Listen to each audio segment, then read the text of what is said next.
Ato Forson about the non TV so best so like commenting or subscribe to the channel na Afenyo Markins or a minority leader or NPP for an assembly parliament na na wade nsem about to afa NDC youth I want to watch say one party na abasuntim the ope na wade be na no na nsem we parliament Ato Forson any speaker of parliament Afenyo Markins do to him say nti so nsem aye kwaso nti say munhu ya na bi amoso mode ma no betom na maka bi se na be a nsem aye kwaso no so youth nso be so na once we jam woye concerning these issues are AGA and good asante you to be koye ya won akohia wan kontiwo but more we money to say opanya wata just say hwe mfa mo ho na mo de bia na mo go say mo ye mo de am pese mo ye na no na Afenyo Markins ya to mo nim say mo anhwe na mo anka nsem na beto youth na akoma so no won so enya ne woye na wan ya niama be di beba way forward no betima koye ne mabone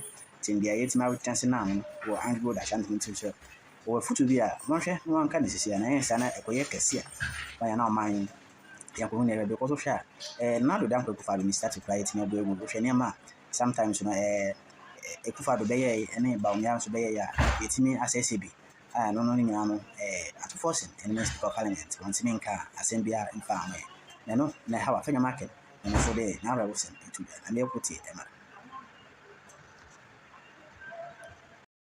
at the business committee to even propose that, colleagues, I have heard of violence here, violence there. So, as a house, we should even constitute a bipartisan committee to look into the thuggery in our nation. The majority leader has decided not to talk about this. Just last week, Thursday, the Electoral Commission was ready to finalize the Ablekuma North collation process. What did we see? Some thugs invaded the EC office, threatening lives, destroying properties. Mr. Speaker, this is unacceptable. It puts a black spot on our beautiful democracy. Maybe today, it is benefiting somebody. But tomorrow, the same thugs that we are encouraging them to be lawless may come back at us. Mr. Speaker, the government cannot pretend not to be aware of this. The Electoral Commission as a constitutional body needs protection. The police, headed by the respected IGP and his team, must do all it can to protect the EC. We are aware of the good work they have done thus far, but this is a 276-member chamber. We are 275. The Electoral Commission, in a statement, has said that it is ready to finalize, but tax are preventing it from doing its work. There can't be any more silence on this matter. I call on Mr. President to take charge and call the thuggery out. Mr.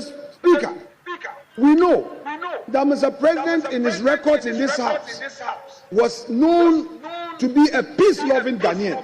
Mr. Speaker, indeed, his calm approach in addressing media issues was what endeared him to the heart of Ghanaians. So without doubt, I may disagree with him, but I know he's a peace-loving Ghanaian. At Jubilee House, maybe he may be too busy to read the newspapers or to watch the news. But I am taking advantage of this platform, the Chamber of Parliament, to tell Mr. President that there is violence on our streets. The thugs are destroying the gains we have made as a country, and this must end now. Issue 2. All those against say no. Honorable members, it is obvious. The ayes have it. The motion is hereby adopted. And that this Honorable House has adopted His Excellency the President's nomination of Honorable Dr. Ato Forson as Minister Designate for Ministry of Finance and Economic Planning. Honorable John Agula Jinapo.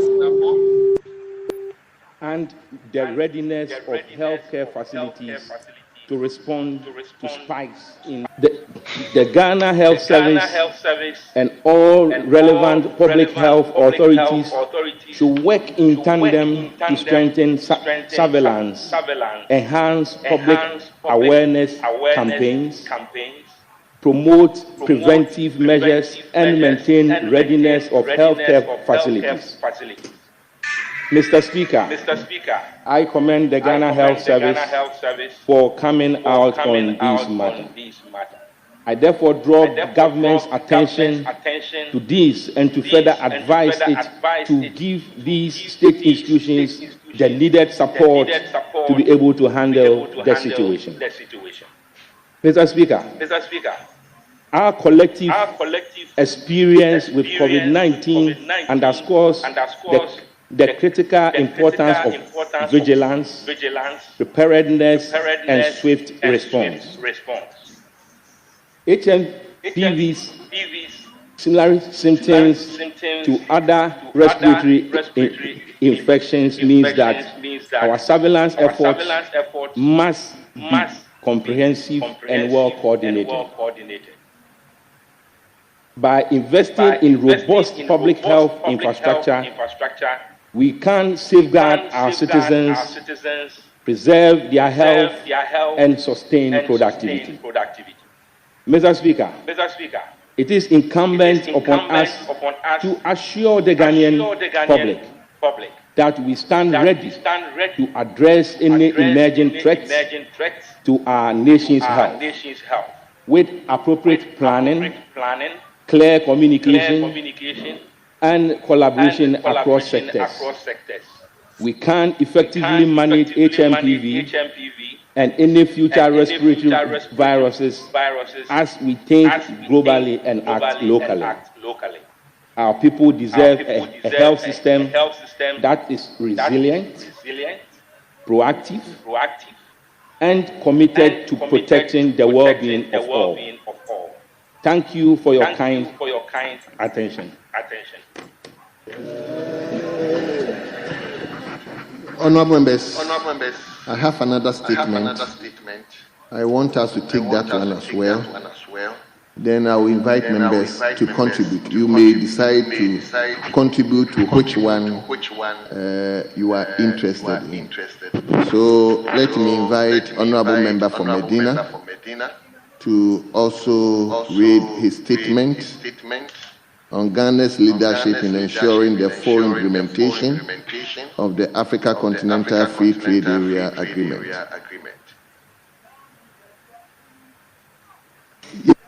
Yes, Leader. Speaker, with respect to you, and Speaker, on any day I will defer to you. I want to humbly suggest, looking at the subject matter, the title of that statement that was read by Honorable Bequin, it's so important that, Speaker, this is not to challenge your directives, but I have a strong feeling that if we put the two together, we may not exhaust that particular subject matter enough. So I want to humbly appeal to you that if we can separately take those statements and also entertain, that it's also for hands up, and I'm sure that whilst the contributions come out, we may even end up giving some consequential directives.